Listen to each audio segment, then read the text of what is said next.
During the late epoch of traditional spiritual dynasties, the sages, yogis, prophets, and saints yielded the scepter of salvation for those who sought the truth.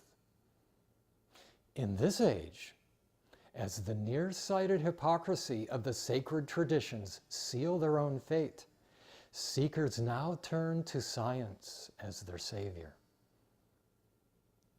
The Godhead of our esoteric tradition of science is now prodigal genius, the modern avatar of scientific mythology. We humans deify genius. We search for genius within the academic box of a complicated, self-involved intellect. We then measure genius by the clever technological entrails it produces.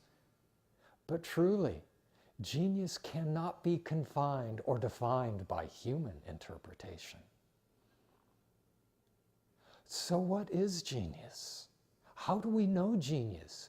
Where does it begin and where does it end? To walk in nature is to witness genius in every tree, every bug, every bird, animal, and wisp of breeze.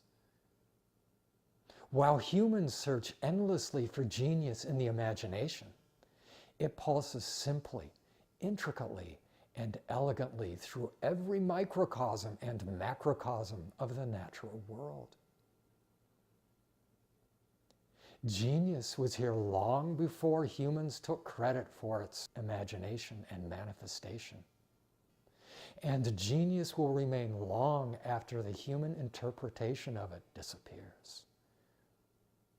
In this life, in this moment in time, genius is nature herself.